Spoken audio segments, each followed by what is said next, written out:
Hello, interweb. It's your boy, Mr. Hosking, here to talk about the Cold War in the 1950s. We're actually just going to get started on the Cold War in this video and then watch one of maybe my favorite videos of all time from the United States in the Cold War period. It's a good one. Duck and cover. I can't wait. The Cold War. It really starts in the 1950s, but the first major event is going to happen in 1949. And that's going to be the Communist Revolution. It's led by Mao Zedong. There's a whole series of communist leaders in charge of China. Then they're fought by the nationalists, and they go on this long march. And Mao Zedong ends up being the leader of the Chinese Revolution, the leader of the communists. He establishes the People's Republic of China. He forces the nationalists to flee mainland China, and they go to Taiwan and they start their own country there.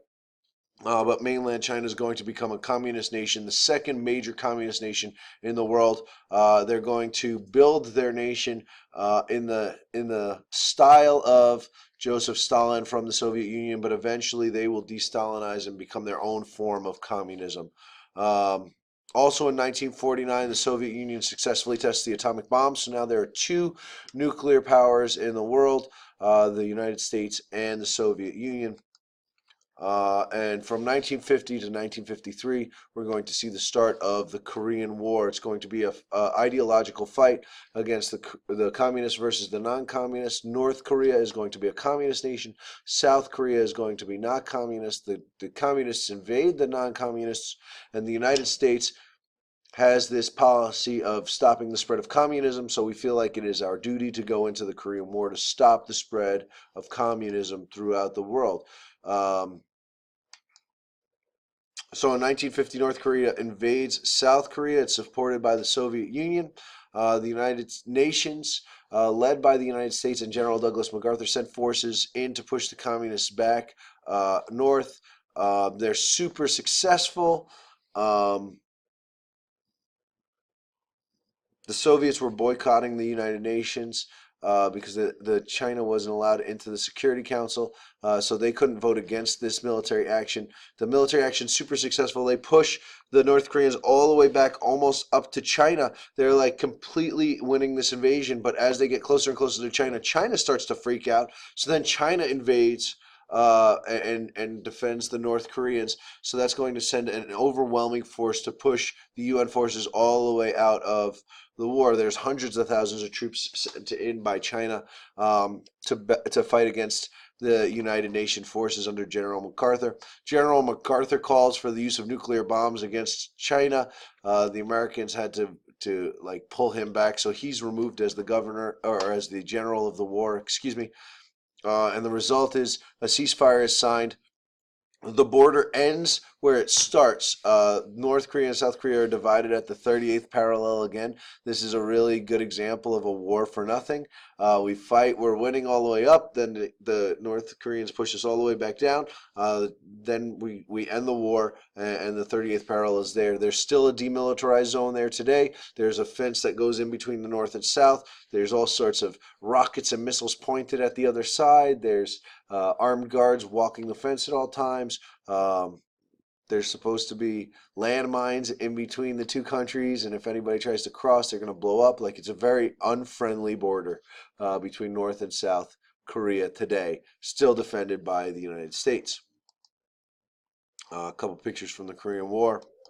The hydrogen bomb will be developed in the United States by 1952, developed in Soviet Union in 1953, 10 times more powerful than the nuclear bombs dropped in Hiroshima and Nagasaki. Super powerful bombs now owned by two countries that are now created as the superpowers. The rest of the world is going to rely on them for like defense from the other country. Now this really causes the rift between the two countries. With the creation of the hydrogen bomb, the United States starts to create films so that if there is a nuclear war between the United States and the Soviet Union, the people know what to do. And that's what we're going to watch for the rest of this video. It's about 9 minutes long. It's one of my favorite things in the world to watch. I'm really excited for it. I hope you guys enjoy it. It's kind of ridiculous to look at it today in hindsight, but imagine this is what, like, think about how lucky you are to have YouTube and the internet and all of the things at your fingertips compared to this interesting piece of historic evidence of what cartoons and entertainment used to be. Dum, diddle dum dum, diddle dum dum, diddle dum dum. There was a turtle by the name of Bert, and Bert the turtle was very alert. When danger threatened him, he never got hurt. He knew just what to do. He ducked and covered, ducked and covered. He did what we all must learn to do. You and you and you and you, duck and cover. Be sure and remember what Bert the Turtle just did, friends, because every one of us must remember to do the same thing. That's what this film is all about. Duck and cover. This is an official civil defense film produced in cooperation with the Federal Civil Defense Administration and in consultation with the Safety Commission of the National Education Association. Produced by Archer Productions, Incorporated. Hey, Bert, come on out and meet all these nice people. Please? Oh, all right. We really can't blame you. You see, Bert is a very, very careful fellow. When there's danger, this is the way he keeps from being hurt. Sometimes it even saves his life. That's why these children are practicing to duck and cover just as you do in your school. We all know the atomic bomb is very dangerous. Since it may be used against us, we must get ready for it, just as we are ready for many other dangers that are around us. All are ready for fire. We have a fine fire department to put out the fire, and you have fire drills in your school so you know what to do. Automobiles can be dangerous too. They sometimes cause bad accidents, but we are ready. We have safety rules that car drivers and people who are walking must obey. Now, we must be ready for a new danger, the atomic bomb. First, you'll have to know what happens when an atomic bomb explodes. You will know when it comes. We hope it never comes, but we must get ready. It looks something like this. There is a bright flash, brighter than the sun, brighter than anything you've ever seen. If you are not ready, did not know what to do, it could hurt you in different ways. It could knock you down hard, or throw you against a tree or a wall. It is such a big explosion, it can smash in buildings and knock signboards over and break windows all over town.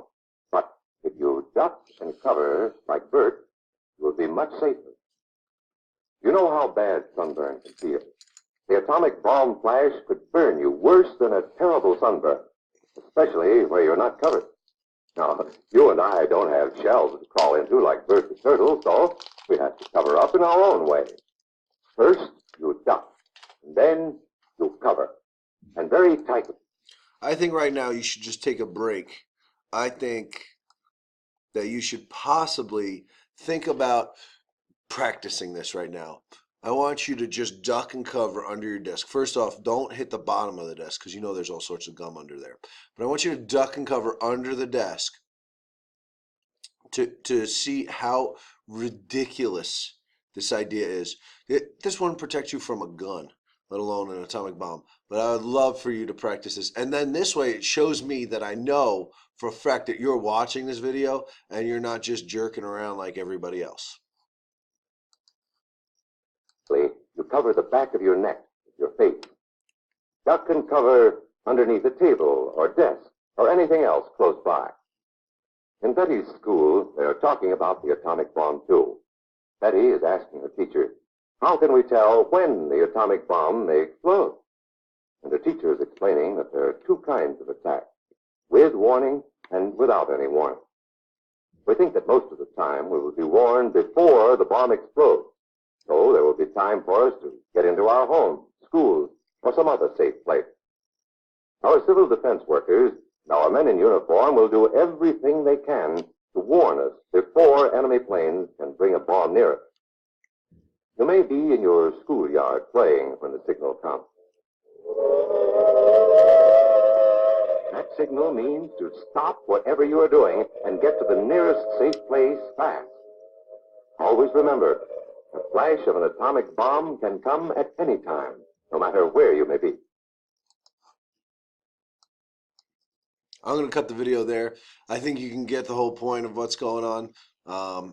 answer the questions on it. I think you can use the information you've seen so far to answer the questions. I hope you enjoyed the video. I think it's hilarious. Look back in history. Shows you how lame people are. This explains 100% how lame I am, how out of touch I am. This is the type of stuff that was like around when I was growing up. I think I watched this in elementary school. They still used it because innovation was just not there.